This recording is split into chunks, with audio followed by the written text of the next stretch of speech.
Olá, boa tarde a todos e a todas.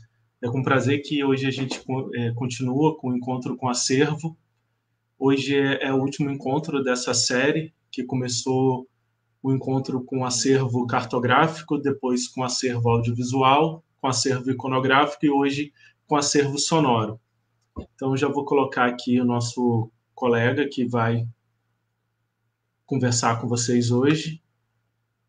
Quem vai conversar com vocês hoje é o Cadu Marconi, que é o nosso colega do Arquivo Nacional. Então, lembrando, né, que esse evento vai ter mais ou menos uma hora.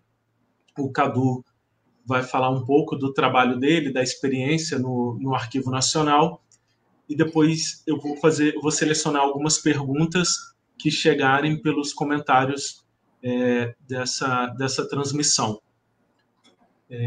Então, o Cadu ele é historiador, é servidor do Arquivo Nacional, também é mestre em História pela UF, e além de gostar de trabalhar com acervo sonoro, também é músico, então vocês vão poder conhecer um pouco da vida profissional dele e como isso também pode ter relação com o gosto pessoal dele, com as coisas que ele gosta de fazer. Então, espero que vocês aproveitem bastante o evento hoje e fiquem à vontade para conversar entre vocês também nos comentários. Se algum colega do Arquivo Nacional for especialista em algum assunto, já pode responder ali, porque é um bate-papo mesmo, é uma conversa que a gente quer ter com vocês hoje. Então, aproveitem bastante esse momento e eu passo a palavra agora para o Cadu. Bom, obrigado, Antônio. Boa tarde para todo mundo. Boa tarde. Esse formato é novo para a gente, mas a gente vem experimentando para falar do acervo iconográfico, para falar do acervo audiovisual, para falar do acervo cartográfico. E, bom, hoje é o dia do historiador, né? E a profissão do historiador foi regulamentada ontem. Então, um abraço para todos os historiadores que possam estar assistindo aí. Eu sei que tem muitos, não só do Rio de Janeiro, como do Brasil, não só do Brasil, como eu já fiquei sabendo aí que tem um pessoal da América Latina assistindo, Europa, então bem-vindo todos. A conversa vai ser breve, espero mostrar um pouquinho aqui do que é o meu trabalho no Arquivo Nacional. O Antônio já falou, eu sou historiador pela Universidade Federal Fluminense, eu estou no Arquivo Nacional desde 2006, né? Entrei no concurso de 2006, e quando eu entrei direto na seção de documentos sonoros, depois de uma entrevista que foi realizada com o já servidor Marcos Vinícius Alves. Talvez ele não saiba, mas agradeço profundamente aí a ele me direcionar para o setor de documentos sonoros, porque já era algo que eu gostava, que eu tinha certa familiaridade, né? Pelo menos com música. Então, eu entrei no documentos sonoros, depois trabalhei um pouco com edição de vídeo, na ilha de edição de vídeo, também da Kodak. Quando a gente fala em Kodak aqui, é coordenação de documentos audiovisuais e cartográficos, né? Foi muito falado nas outras lives aí. Depois trabalhei um tempo no GEPLAN também, que era um setor que trabalhava com promoção de eventos e projetos em geral, e em 2015 eu retornei para trabalhar com documentos sonoros, especificamente na antiga equipe de documentos sonoros.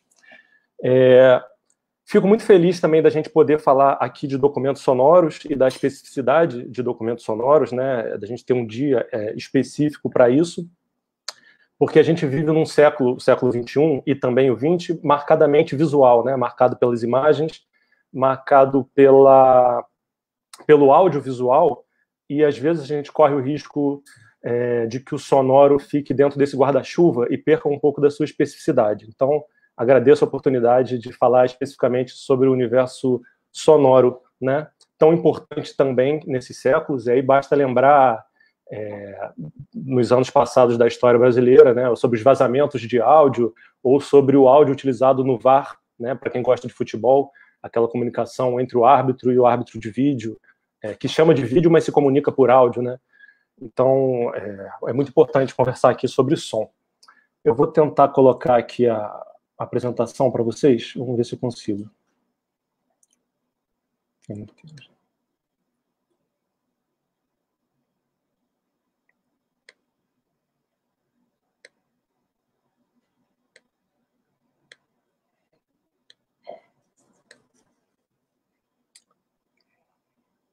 Não sei se foi, Antônio. Você pode só me dar um aí, porque eu não consigo.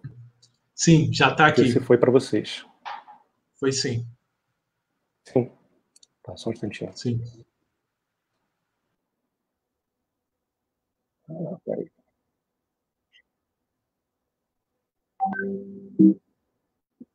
Bom, encontro com acervo documentos sonoros, né? Já falei um pouco da especificidade do som, e eu queria falar um pouquinho para vocês do que é, né, para quem não é do Rio de Janeiro, antes da gente entrar no papo sobre sonoros em si, o que é e onde é o Arquivo Nacional. Então, vamos lá. Esse aqui é o Arquivo Nacional, é a sede do Arquivo Nacional no Rio de Janeiro.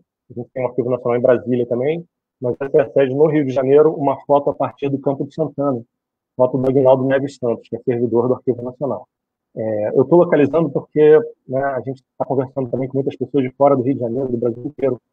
Então, apesar do Rio de Janeiro ser uma cidade litorânea, a gente não está, né, a gente, Arquivo Nacional, não estamos exatamente no litoral, como outras instituições perto da Praça Mauá ou mais para a zona sul da cidade. A gente está aqui bem onde tem esse pontinho vermelho da Central do Brasil, né, próximo à central de trens, que congrega as linhas de trem que partem em direção ao subúrbio carioca. Para quem não conhece, tem alguns pontos cardeais que norteiam o Arquivo Nacional. A gente é próximo da favela da Providência, que é conhecida como a primeira favela do Rio de Janeiro, bem próximo também do Sambódromo. Aqui é uma fotinho do Sambódromo do Diário Carioca.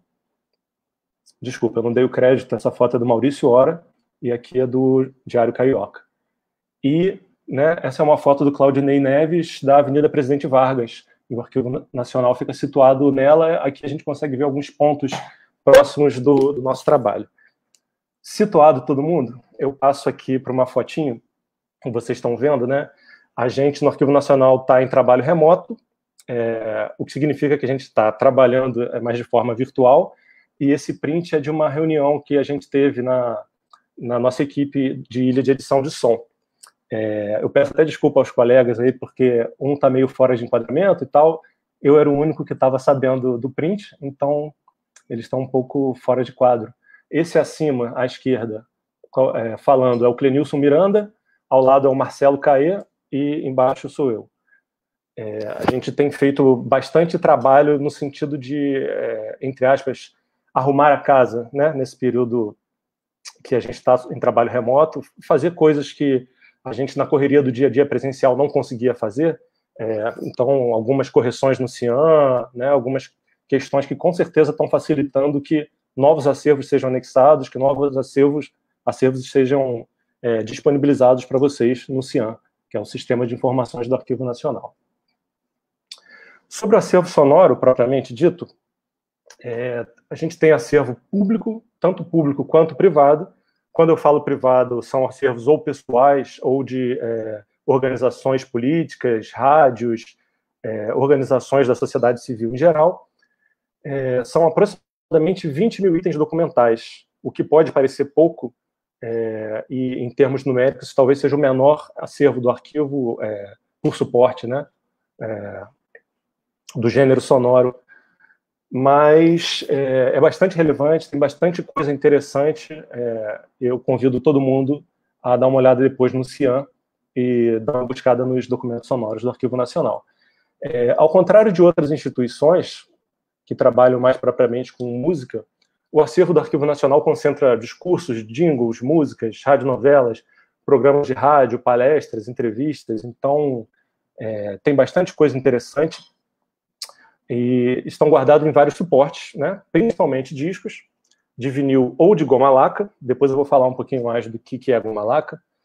Talvez para quem, né, para os mais jovens, eu mesmo cheguei a pegar goma laca, a não ser por uma coleção do meu avô, mas vinil, né, os mais jovens ainda têm alguma proximidade. A gente tem também acervo em fita rolo, fita cassete, fita mini cassete, MD, DAT, DVD, e os nato digitais, né, arquivos que já chegam em formato digital. Eu só queria pontuar aqui que o mini cassete, a gente teve até um exemplo recente de um acervo em mini cassete. Mini cassete, para quem não sabe, é uma fita cassete bem pequenininha, como o nome diz, que era a fita utilizada nas secretárias eletrônicas, famosas nos anos 80 e 90, e elas tocam em aparelhos que não foram produzidos para digitalização, né? Foram produzidos para aquele uso corriqueiro da secretária eletrônica. A gente teve, há pouco tempo atrás, então, um empréstimo do servidor da casa, Marcelo Siqueira, de um aparelho de minicassete, e conseguimos digitalizar esse conteúdo com algumas adaptações, claro, né? Quando a gente não trabalha com um aparelho profissional, né? Os minicassetes são produzidos para um uso cotidiano, a gente tem que fazer adaptações. 80% do acervo sonoro do Arquivo Nacional são discos, né? E destes, 80% são de base de goma laca. Para quem não conhece, alguns que estão assistindo aí provavelmente já visitaram o Arquivo Nacional e viram, alguns já participaram de oficinas lá na nossa sala. Goma laca é um material bastante duro, que quebra com certa facilidade, então é preciso um cuidado maior ao manejar. E o vinil não, o vinil é bem levinho, mais fino, né? Então 80% dos discos do Arquivo Nacional são de goma laca e o restante vinil, acetato e nitrato. Acetato e nitrato, na verdade, é uma parcela bem pequena e pouco representativa. Dos discos de goma laca, que são esses discos de 78 rotações, né, ou RPM, rotações por minuto, eram muito utilizados, era um padrão da indústria musical na década de 20, 30, 40, inícios dos 50, para divulgação, né, de música ou de material sonoro em geral. A gente ainda não dispõe de agulha, cápsula ou red shell para digitalização destes discos de goma laca, que são aproximadamente 64% do nosso acervo, muito embora o restante do acervo que não está em goma laca, a gente já tem um percentual bem grande de digitalização e muita coisa no Cian disponível para consulta. Sobre os fundos específicos eu vou falar um pouquinho mais na frente. Existe até um processo de compra, né, dessa agulha específica para 78 rotações, que está tramitando, talvez depois a gente possa ter mais informações sobre isso ao final, talvez o Antônio saiba. Mas, normalmente, a gente tem que buscar ou em lojas especializadas, como é o caso das lojas na Santa Efigênia, ali em São Paulo, né, desculpa, eu esqueci o nome da rua, ou lojas específicas na internet, né, é um material um pouco difícil e que não é produzido mais. Então, vamos falar um pouquinho de preservação, antes de chegar nos exemplos dos documentos sonoros do Arquivo Nacional. Esse primeiro item que eu coloquei aí. Para fins de preservação, cada digitalização gera 2 representantes digitais, às vezes 3. Né? E esse é um padrão recomendado pela IASA. Depois, para quem quiser, a gente pode passar o nome completo do material da IASA que versa sobre isso. É o TC04, né, o documento produzido pela IASA. Diante do suporte original, diante de um disco, diante de uma fita rolo, nós fazemos a primeira digitalização, chamamos de matriz, em formato WAV 24 bits, 48 kHz, em estéreo, e a partir dessa matriz, a gente produz uma outra representante digital, um outro representante digital denominado derivada, já em formato MP3, 256 kilobits por segundo, em estéreo. O formato é bem menor, o que facilita que seja anexado ao Cian e que vocês ouçam em casa mais rapidamente. O áudio que vocês escutam, quando escutam no Cian, é um MP3, claro, de qualidade, perfeitamente audível, mas num formato bastante reduzido para evitar um preenchimento maior do storage e para facilitar também a veiculação online. Esse terceiro formato da matriz processada, a gente só cria no caso de essa primeira digitalização vir com algum tipo de ruído, ou um volume muito baixo, ou a gravação às vezes vem invertida, como é caso de fita rolo, ou com muita reverberação.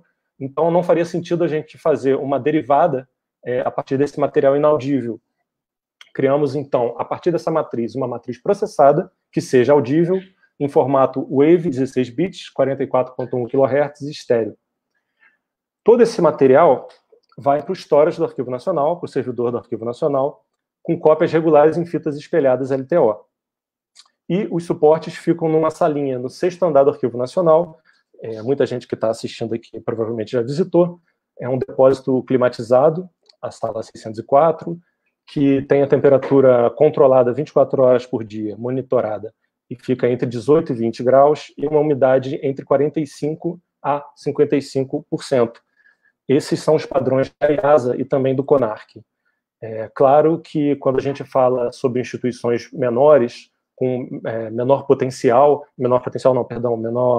capacidade de ter um depósito climatizado 24 horas por dia, ou quando estamos falando de indivíduos guardando seus acervos, acho que é importante pontuar que o principal é que a gente não tenha muita variação nem de temperatura nem de umidade. Se você, no seu acervo, na sua instituição ou na sua casa, em que guarde algum tipo de acervo, não consegue manter uma temperatura de 18 graus, que seja uma temperatura mais alta, mas sem muita variação, seria o ideal.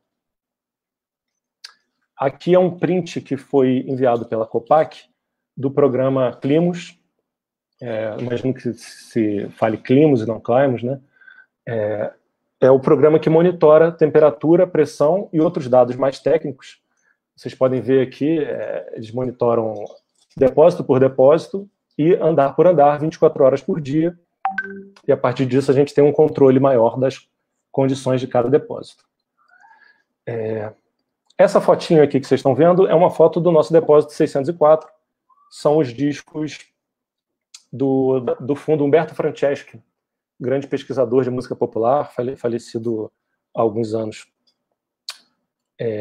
E antes da digitalização, claro, a gente tem alguns trabalhos, né? A gente faz uma higienização periódica desse acervo, não é o nosso setor da edição, mas existe um setor que faz essa higienização periódica. Antes de colocar qualquer disco ou fita-rolo nos nossos tocadores, a gente verifica sujidades ou estado de conservação. Existe uma lavagem prévia no disco com solução adequada, né? A captação melhora sensivelmente nesses casos. A gente checa a presença de fungos em fita-rolos e fita-cassete, e caso haja fungo nessa fita-rolo ou nessa fita-cassete, o que é relativamente visível a olho nu, a gente não coloca nos nossos tocadores e remete à higienização para que ele possa aí sim ser perfeitamente digitalizado. E por que a gente faz isso? Porque não queremos correr o risco de contaminar justamente o cabeçote do tocador de fita-rolo ou de fita-cassete, que a partir dali contaminaria cada suporte seguinte que fosse colocado na máquina. Os cuidados com as fitas-rolo, em geral, são vários. Esses dois últimos pontos que eu coloquei, a gente, antes de colocar no nosso tocador, a gente checa se a fita está partida, se tem algum trecho dela que esteja partida. Mesmo quando não está partida, corre-se o risco da fita partir no meio da reprodução, feita para digitalização.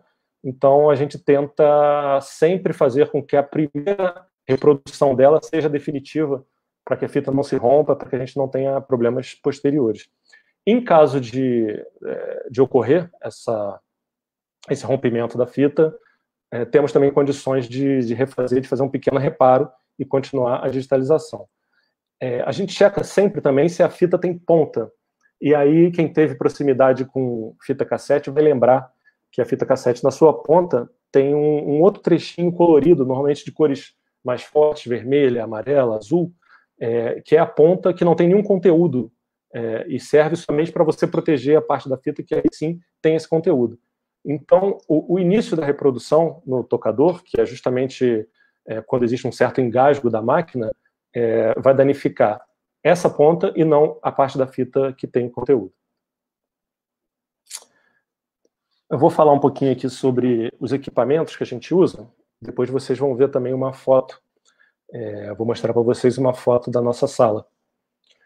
A gente usa uma placa de som externa. É importante aqui clarificar o que é a placa de som externa. É externa ao computador, né? Hoje em dia, todos os computadores vêm com placas de som interna dentro do computador, o que não era comum na década de 90, até a década de 90. Acho que as pessoas lembram que a gente comprava placas de som internas, como a Sound Blaster, porque o computador em si não vinha com placa de som. Então, a gente usa placa de som externa, com uma boa taxa de conversão analógico-digital, de preferência de 24 bits, e externa também para que qualquer vibração dentro do computador não seja passada, não cause interferência ao nosso documento final digitalizado. A gente sempre tenta usar monitores de áudio ou fones de ouvido profissionais. E aí, monitores de áudio, cabe lembrar também, a gente não está falando de monitor de tela, né? A gente está falando do que no popular a gente chamaria de caixinhas de som, mas são caixinhas com qualidade profissional, que reproduzem toda a gama de frequências de um áudio, de 20 a 20 mil Hz, é o ideal, e que nos permite uma monitoração de áudio com todas as suas qualidades, características, etc. O nosso computador, a gente usa PC no Arquivo Nacional, mas não há problema nenhum em uso do Mac, aí é uma questão realmente pessoal. Bom, existem programas no Linux também para digitalização e som em geral, amplificadores, e uma parte muito interessante é essa seguinte, de cabos, né? A gente dá preferência para os cabos XLR, também chamado de Canon, do menor comprimento possível. E por que do menor comprimento possível? Às vezes o termo digitalização pode nos induzir ao erro de que o processo de digitalização é majoritariamente digital. Não. O processo de digitalização compreende todo um caminho que é analógico, que é mecânico, que vai desde a higienização até o carregar o suporte, tirá-lo do depósito de forma adequada e levar até a sala onde será feita a digitalização. Como o som é energia, né, o cabo do menor comprimento possível permite ou evita que o som perca energia nesse caminho e a gente consiga uma melhor digitalização, uma melhor qualidade. Depois do uso frequente, como a gente digitaliza frequentemente, diariamente em nossa sala, normalmente, ao se digitalizar a fita rolo, a cabeça de leitura fica um pouquinho pretinha ou amarronzada. A emulsão da fita rolo costuma se soltar e ficar no cabeçote de leitura. Então a gente usa tecido embebido em álcool isopropílico. Normalmente a gente faz isso uma vez por semana, né? No início da semana, segunda-feira, a gente costuma checar como está a cabeça de leitura, porque isso também implica em melhor qualidade dessa digitalização. O tecido que a gente usa normalmente é o tecido também usado para limpar lentes. É muito parecido com aquele tecido que se usa também para lentes profissionais e tudo mais. Bom, o equipamento a gente revisa e limpa frequentemente. A gente evita celular, claro que é de uso corrente, mas evita deixar muito próximo ao equipamento. Ímãs e geradores de campo magnéticos em geral, próximo tanto aos equipamentos e ao suporte. Um disco que vai para digitalização em nossa sala, ou uma fita rolo, só fica em nossa sala no período necessário para a digitalização. Assim que a digitalização é feita, ele retorna para o depósito para que fique adequadamente guardado. Eu coloquei aqui também esse ponto, softwares para digitalização, porque existe um certo fetiche com o software no nosso meio, né? Ou seja, qual é o melhor software, se é o Pro Tools, se é o Logic, se é o SoundForge. A gente usa o SoundForge no Arquivo Nacional, é essa fotinho à esquerda, o que nos garante perfeitamente uma boa digitalização. Estamos querendo comprar agora o plugin Isotope RX, mas para quem tem um arquivo, uma instituição, uma guarda pessoal e que não tem a condição de comprar um programa como SoundForge ou como Pro Tools, ou que seja, existem soluções gratuitas para isso. É o caso do Audacity, que é essa fotinho à direita, que, a meu ver, tem uma interface menos amigável, mas ele comporta perfeitamente uma digitalização de acordo com os padrões da IASA. E aqui eu coloquei algumas outras atividades que a gente faz no Arquivo Nacional, especificamente na ilha de edição de som. A primeira delas é o pod arquivo, é esse logotipo que está aqui à direita. Era um podcast, a gente interrompeu, mas era um podcast que teve 4 episódios sobre temas do acervo, sobre algum tema de preservação, sobre algum documento específico. Então a gente contextualizava esse documento, procurava às vezes o produtor ou algum especialista no tema para conversar. Era um programa de 30 minutos até 1 hora, 1 hora e pouco, e vocês podem escutar no Mixcloud do Arquivo Nacional. Frequentemente é divulgado por lá ou na própria página do Facebook. O Áudio em Foco é um outro programa também produzido pela Ilha de Som.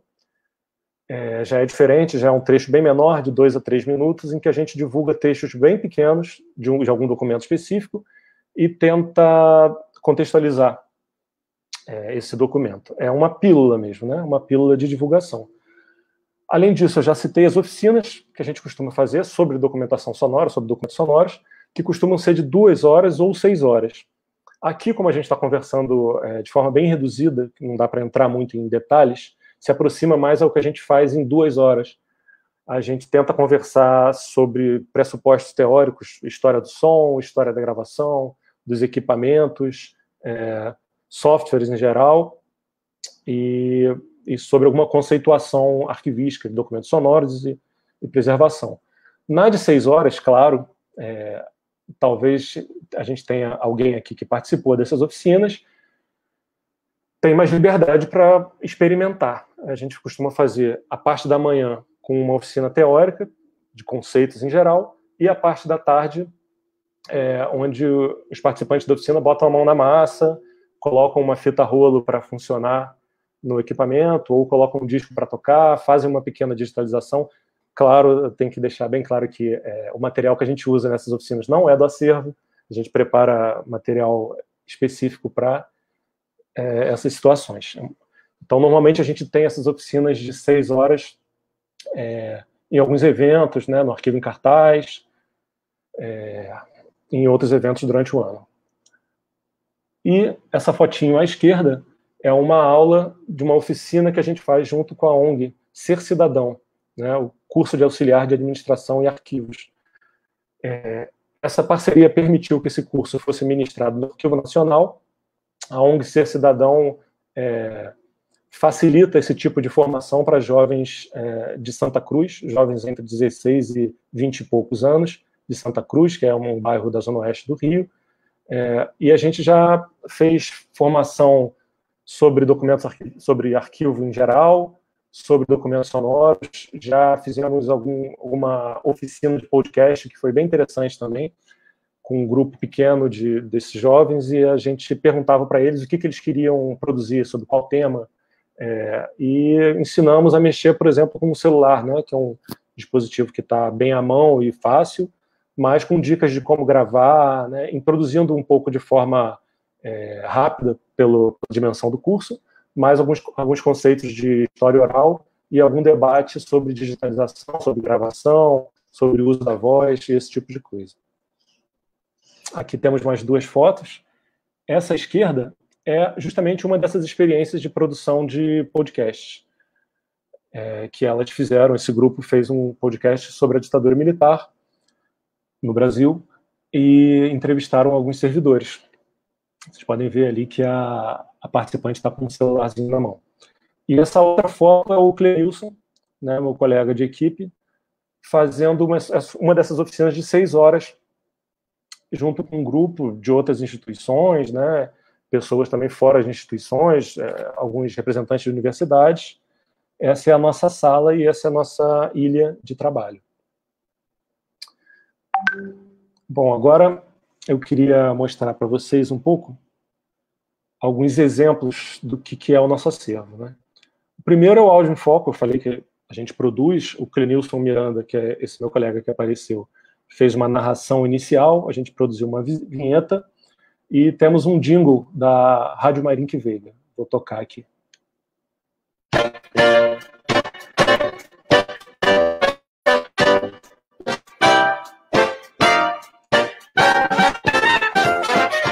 Hoje é dia de jingle no Áudio em Foco. O jingle é uma pequena mensagem publicitária de curta duração, e ouviremos agora 3 dessas mensagens do fundo da Rádio Marink Veiga: Macumba no Maracanã, refrigerante Crush e vamos ao teatro na carreira. Boa audição!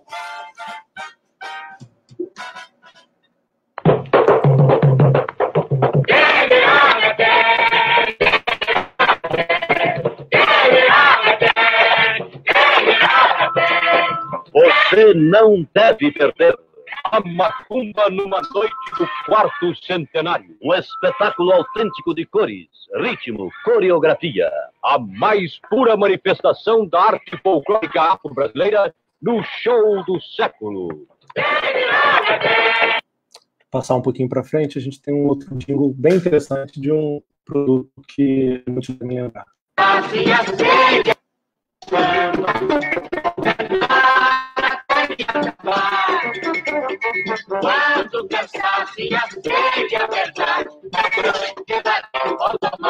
Esta sim, uma pedida de valor. Crush bem gelado para matar a sua sede. E como é gostoso.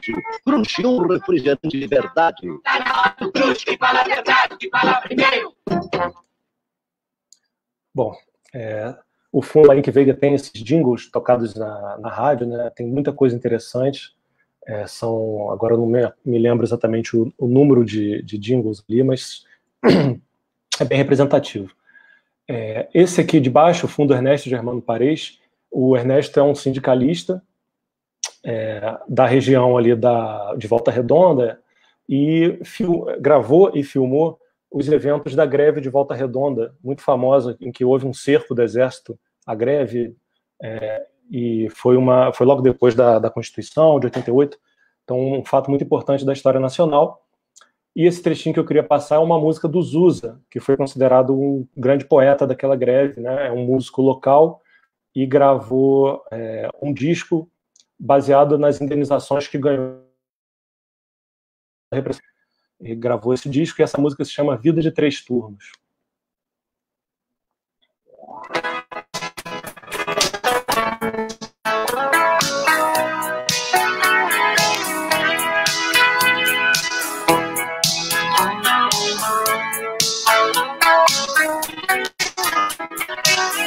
Essa vida de três turnos não tá dando bem. Vou acabar perdendo minha mulher. Essa vida de três turnos não tá dando bem. Vou acabar perdendo minha mulher.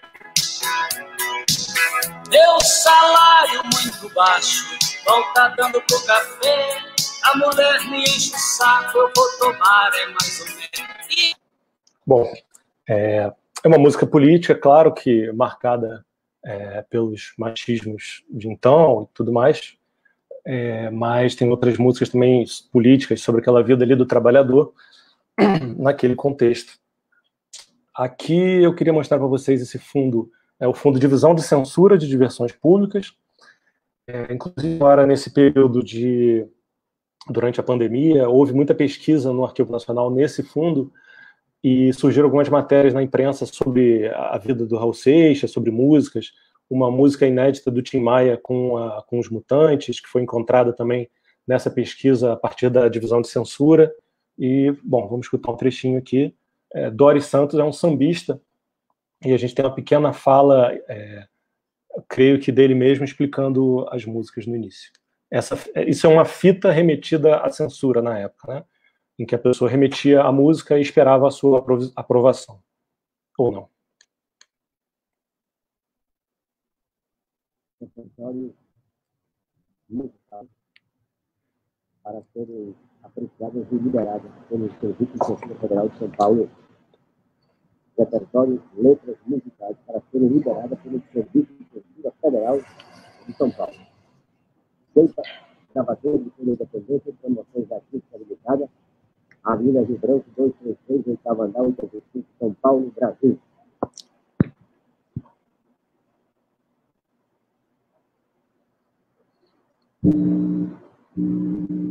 Gravando a primeira letra, título, terceira track, da autoria de Doris Santos, RC 7468 e 65. Há quanto tempo eu trabalho desempregado, sou um dono desgraçado, nunca fui remunerado. No dia 10 que não veio meu aumento, já paguei as minhas contas, não fui meu pagamento. Bom, esse fundo é muito interessante porque nessas fitas remetidas à censura, muitas vezes o próprio compositor dá um recado explicando sobre o que fala a letra, né, tentando dissolver qualquer tipo de interpretação errônea que o censor possa fazer. E a gente tem desde Doris Santos, né, de um sambista popular que só cantarola a sua música, até outros compositores que cantam acompanhados de violão, ou bandas inteiras e músicas de artistas mais consagrados no cenário nacional, como é o caso dessa aqui de baixo, que se chama Dieta Já.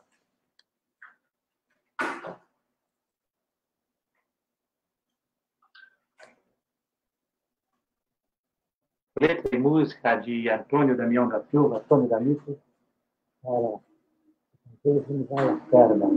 Dieta já. Laia, laia, laia, laia, laia, laia, laia, laia, laia, laia. A dona Graça já me deu um ultimato. Diz que eu vou ter que acabar com esta barriga, que não tá dando pra amarrar nem os sapatos, que a minha pança tá maior que a Paraíba. Ela quer dieta já. Ela quer dieta já. Bom, foi produzida naquele contexto de, não precisaria nem explicar, né, de direta já. Alguns exemplos mais, acho que a gente já está com quase 40 minutos, eu vou apressar um pouquinho aqui. Essa aqui, fundo Casa Edison, é um fundo interessantíssimo. A Casa Edison foi a primeira gravadora, é tida como a primeira gravadora em território brasileiro, se situava ali na Rua do Ouvidor, no centro do Rio de Janeiro. Existe uma polêmica, né, se é a primeira casa de venda de disco e gravadora, né? Existe uma polêmica com a Elétrica, Discos Gaúchos, no Sul, mas, enfim, é tida como a primeira. E é uma música chamada O Taco, gravada pelo Baiano. É uma música de duplo sentido. Duplo sentido não é exclusividade dos nossos tempos. A Casa Edison, essa música foi gravada em 1916, se não me engano.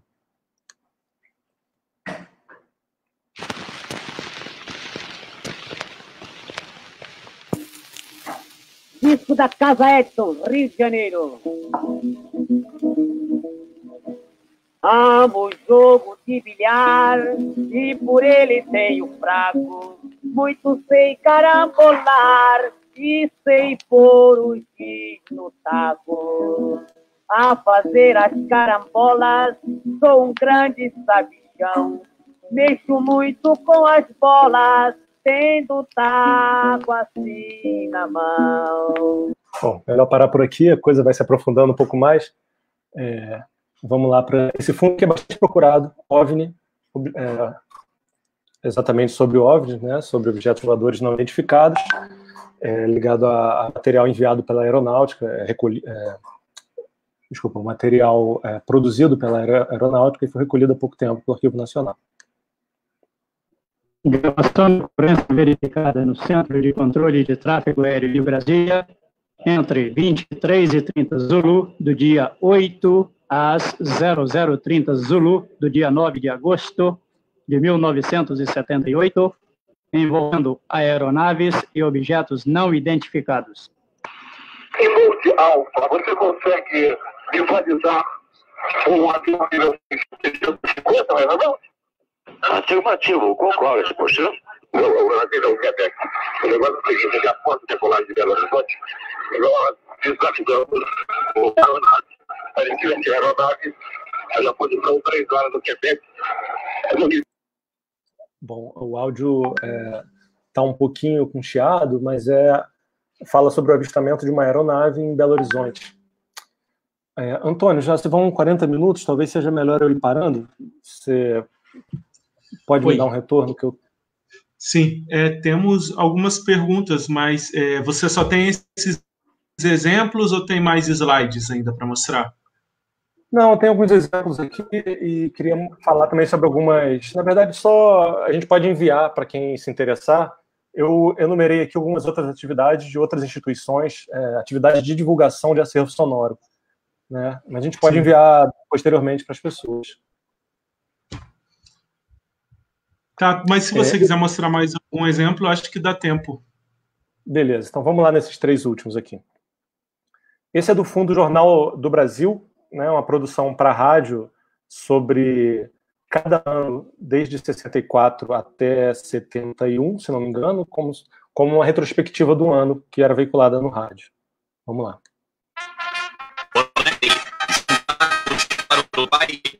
Leão Brizola e outros elementos do governo deposto. Assim sendo, declaro vaga a presidência da República.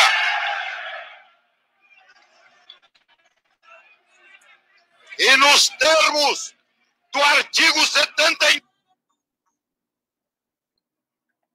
Bom, Vamos lá para esse outro aqui, que é o fundo Moisés Veltman. Esse, tem muita gente que vai lembrar, Jerônimo, Herói de Sertão, foi uma das novelas, uma radionovelas brasileiras mais famosas, mais conhecidas. O Moisés Veltman também produziu muito material para o Silvio Santos, né? E esse fundo está em regime de comodato no Arquivo Nacional. A gente fez recentemente uma digitalização como teste desse material com a presença dos herdeiros da família Veltman.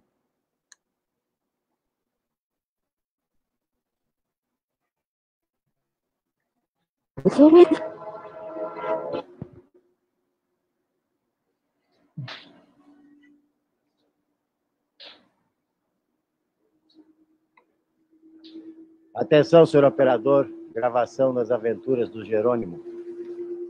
Laços de Sangue, primeiro capítulo.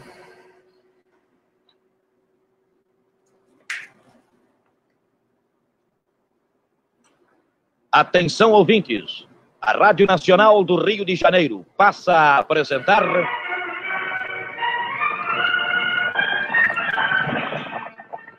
Jerônimo, o Herói do Sertão.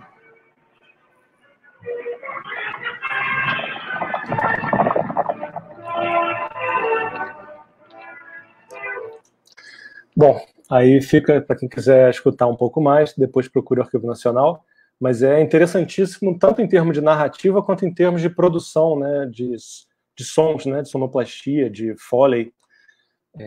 Foley é a produção de ruídos em estúdio, né, ruído de cavalo, ruído de tempestade, etc. e tal. E só para acabar aqui, um áudio do Fundo Federação Brasileira pelo Progresso Feminino, com a Berta Lutz, bióloga e feminista brasileira, comentando e debatendo visões do feminismo com uma outra pessoa presente em um congresso.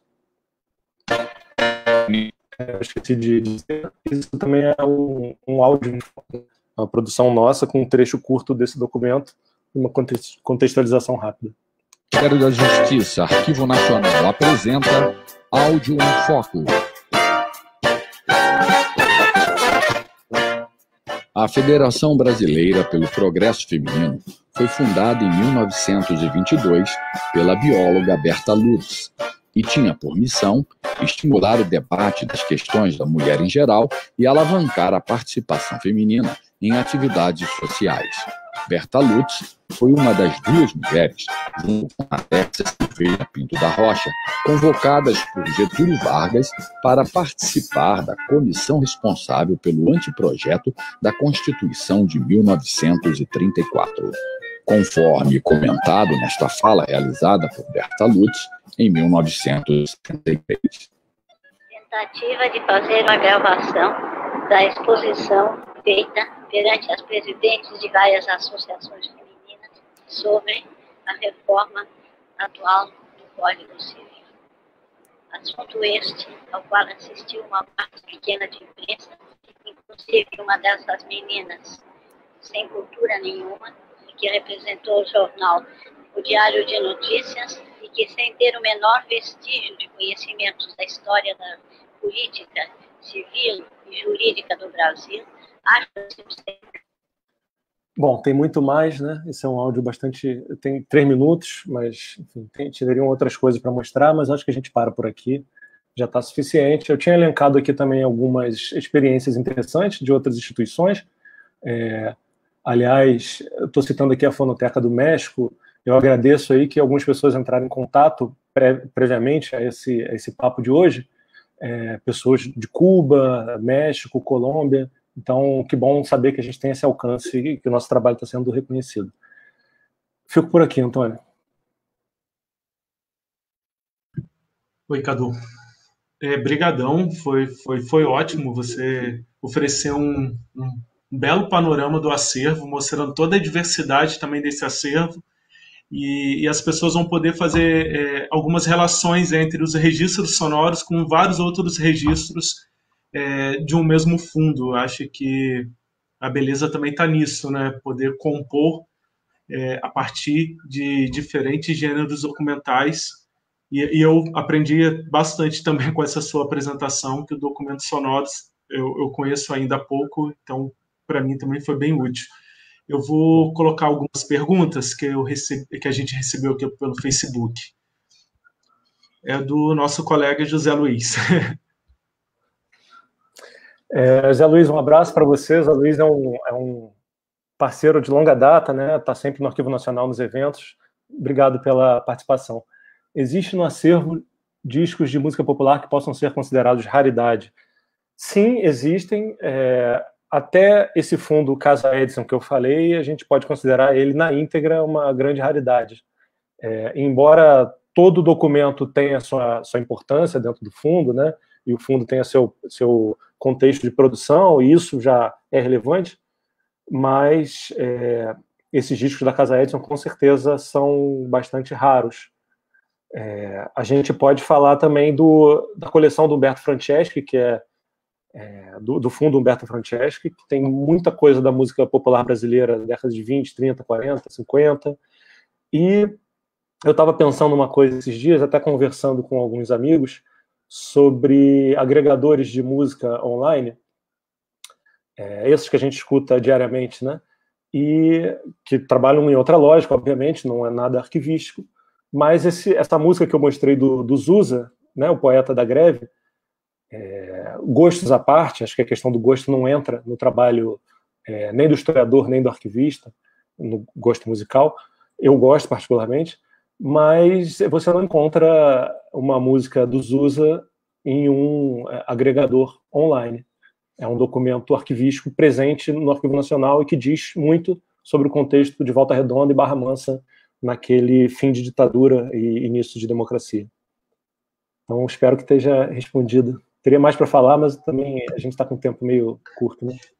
Esse é o Zé Luiz, o nosso colega do Arquivo Nacional, não é o Zé Carlos Faria, não. Desculpa. O Zé Carlos Faria está aqui também. Ele está aqui também.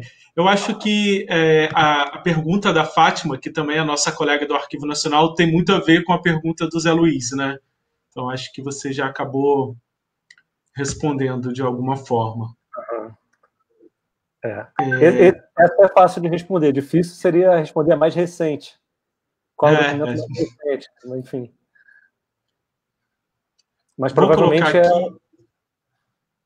provavelmente é um documento da Casa Edison mesmo, né? Porque a Casa Edison foi fundada em 1912. É uma história interessantíssima. Aliás, só como referência, eu falei do Humberto Franceschi, eu trouxe aqui o livro para poder mostrar, né?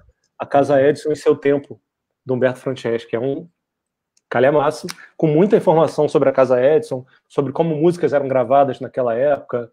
É interessante até também para músicos, porque fala sobre posicionamento de microfone, acústica de estúdio, num contexto de outra tecnologia. Eu coloquei também esse comentário aí da Carolina de Oliveira, que também é nossa colega do Arquivo Nacional, que está no CONARC. Então, esse diálogo, né, não só com pessoas de fora, mas também do Arquivo Nacional. Então, a Carolina de Oliveira, estando no CONARC, ela também recebe demandas de outras instituições. Então, conhecendo como é feito o trabalho com documentos sonoros, acho que foi importante ela fazer essa colocação. Obrigado. Agora sim, o Zé Carlos Faria. Deixa eu só agradecer a Carol aqui, posso chamar de Carol, né? A gente está numa live, mas é a Carol que trabalha com a gente. Obrigado, e fica o convite também, a gente está aberto para visitas também, né? Internas, de outros colegas, mas também externas. Os eventos que a gente organiza, a gente tem um arquivo em cartaz daqui a pouco, é uma bela oportunidade de conhecer, pelo menos dessa vez, virtualmente, o Arquivo Nacional. Estão todos convidados a entrar em contato com a gente sempre que for necessário. Obrigado, Carol. Uma pergunta do Zé Carlos agora. Parabéns, Cadu, pela apresentação. Obrigado. Um abraço para ele. Da Rádio Marinque Veiga, há programas gravados? Zé, é uma pergunta difícil, eu não estou lembrado agora. Eu acho que tem trechos de programas, mas eu teria que dar uma olhada no Cian. Temos muitos jingles e, se não me engano, trechos de alguns programas, mas eu realmente teria que checar no Cian. Apesar do acervo, como eu disse, ser relativamente pequeno, né, é uma variedade muito grande e a gente não consegue dar conta de conhecer todo o conteúdo. Sim. Ana Carla, que também é super parceira do Arquivo Nacional, professora da Unirio, ela fez esse comentário enquanto você falava. Oi, Ana, obrigado pelo comentário. Esse mini cassete também servia para aqueles gravadores pequenos que a gente usava para fazer entrevistas nas pesquisas.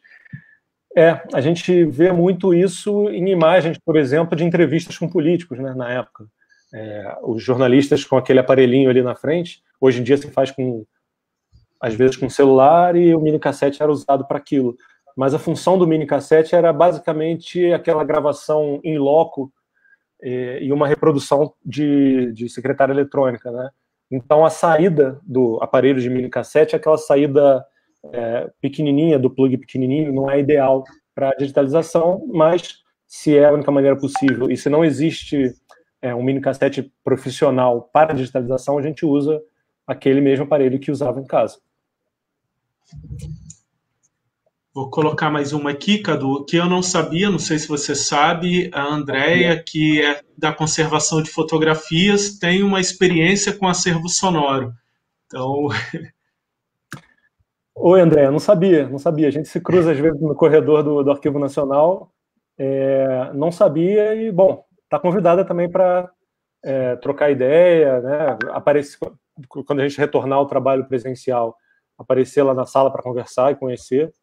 A Rádio MEC tem muitos profissionais importantes que trabalham hoje no Arquivo Nacional. A gente tem que citar aqui o Roberto Monteiro, o Betinho, que é um profissional fora de série em termos de conhecimento, tanto de equipamento, né, conhecimento técnico, como conhecimento de documentos sonoros, de gravação. Ele está sempre ajudando a gente em uma coisa ou outra. Vou colocar mais uma aqui, que ela já colocou bastante. Vanessa Alves Pinheiro.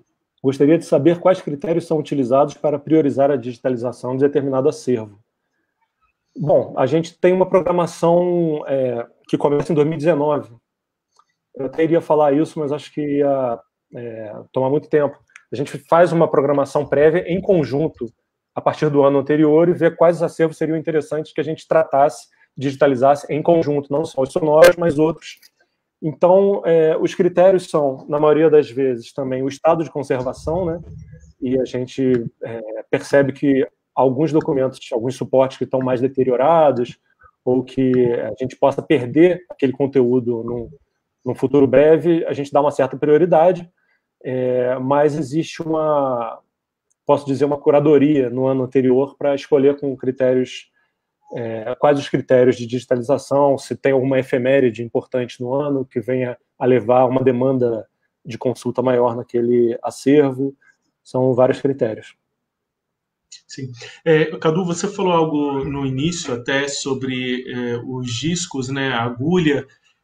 Nesse caso específico nem é um problema de orçamento, que é algo muito barato, né, mas é de encontrar esse produto, né, e aquilo, os documentos sonoros, audiovisuais, eles dependem sempre de um aparato tecnológico para ele ser compreendido. E a gente lida com essa obsolescência o tempo todo, né? Então, além de ter os suportes, a gente tem que ter também os equipamentos e os equipamentos funcionando, né?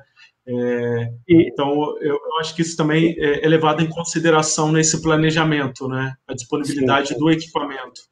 E para além disso, quem utiliza aquele equipamento, né? Por isso que eu citei o Roberto Monteiro aqui, citei o Roberto Monteiro, e essas oficinas que a gente dá são muito importantes porque a gente recebe pessoas que não têm qualquer conhecimento de processamento técnico, digitalização, mas também pessoas que nos trazem conhecimento sobre equipamento, que é raro, né? Aí dialoga um pouco com a pergunta do José Carlos sobre a raridade, desculpa, do José Luiz, sobre a raridade dos documentos. Existe uma raridade também no saber, né? Que às vezes fica ocultada, mas a gente precisa procurar essa raridade no saber tratar, né? No saber usar os equipamentos. Eu vou colocar aqui mais 2 perguntas e depois eu deixo o e-mail.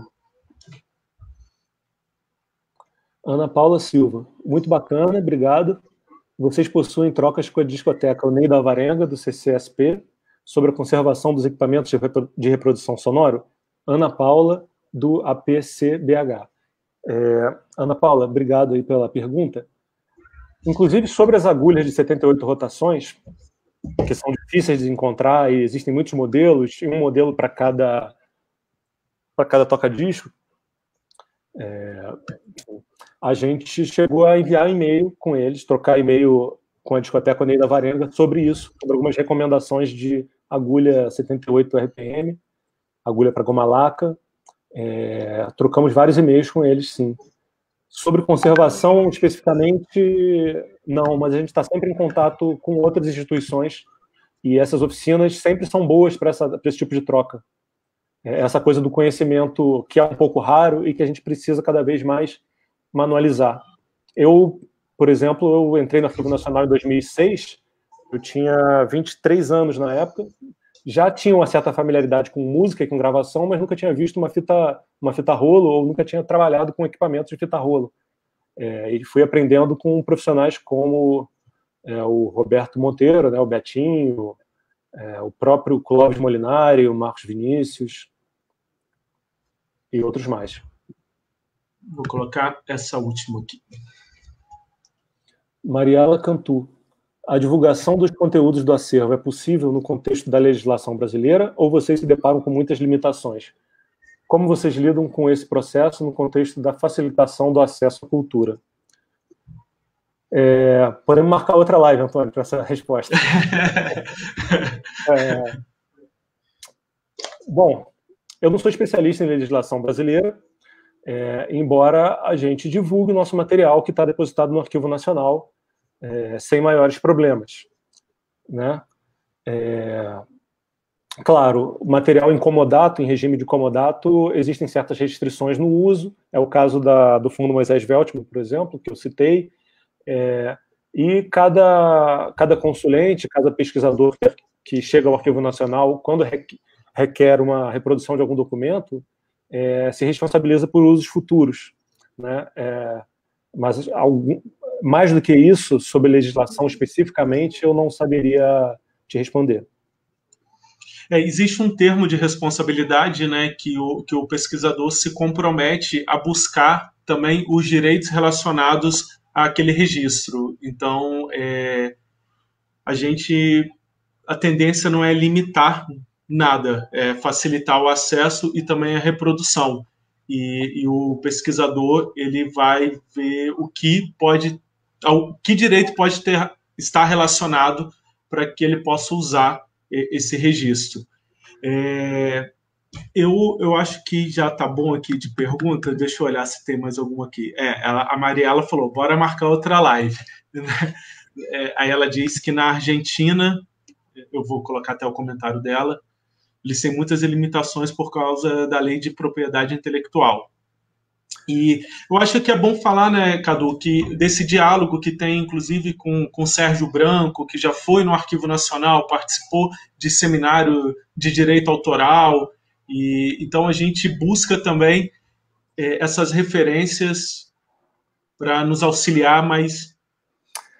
Nossa missão é o acesso, né? E eu defendo isso prioritariamente. O acesso está acima de qualquer outra questão. Agora, claro que a gente tem que pensar nos meandros, né, nas nuances, mas não sabia dessas restrições na Argentina, até gostaria de saber, depois vou procurar saber. E o Sérgio Branco é um profissional que discute dia após dia essa questão do direito, acabou de lançar um livro muito interessante sobre redes sociais e posts nas redes sociais, e ele tem um livro sobre direito ao esquecimento na internet, que dialoga um pouco com o que a gente está conversando aqui. É um profissional para se procurar quando se pensa em divulgação e até oficinas, né? A gente conversou há pouco tempo, eu, Antônio e outros colegas, sobre a realização de oficinas e aulas online, até no contexto do arquivo em cartaz, e como que a gente adapta para o online as experiências que a gente tem no presencial, mostrando trechos de filmes, né, músicas ou obras. Então é uma questão que realmente tem que marcar outra live, não comigo, porque eu não vou saber responder.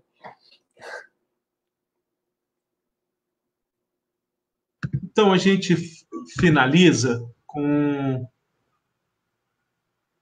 o reconhecimento do nosso trabalho, já que essa é a última da série, e e a gente considera muito importante esse contato com a sociedade, com pesquisadores, nesse contexto mesmo de pandemia, mostrando também o valor do Arquivo Nacional, o valor do servidor público brasileiro, e a gente está aqui para dialogar mesmo com vocês, então receber esse tipo de mensagem só nos dá mais força e para continuar trabalhando nisso. E também, como o Cadu falou no início, parabenizar os historiadores. Temos muitos colegas historiadores e como é fundamental o trabalho do historiador num arquivo. Então, também reforço esse parabéns que o Cadu falou no início. Eu agradeço também a mensagem da Leonora. Obrigado pela sua intervenção. E se você tem algum acervo privado interessante, né? Acervos privados são extremamente relevantes para a história do país. Houve uma alteração recente na política de acervo privado no Arquivo Nacional, mas, apesar disso, eu acho que você deve entrar em contato com o Arquivo Nacional, se tem algum acervo privado relevante, e contribuir, de certa forma, com um acervo que é nosso, né? É produzido coletivamente. É isso. Então, quero também agradecer a todo mundo que participou, dizer também que a gente continua atendendo, o atendimento no Arquivo Nacional continua, então podem entrar no site, entrar em contato pelas redes sociais. Se for alguma questão mais técnica, também pode entrar em contato com a gente. Até coloquei o e-mail da coordenação, que aí eu posso distribuir para os especialistas. Continuem, né, se cuidando, usem máscara se precisarem sair, lavem as mãos, mantenham um distanciamento social, que em breve vai estar todo mundo junto. E eu queria só também pontuar que o Cadu, ele, junto com a nossa colega Januária, é curador do Arquivo em Cartaz, que vai acontecer online. Então, acompanhe também as redes sociais do Arquivo Nacional e do Arquivo em Cartaz. Cadu, pode...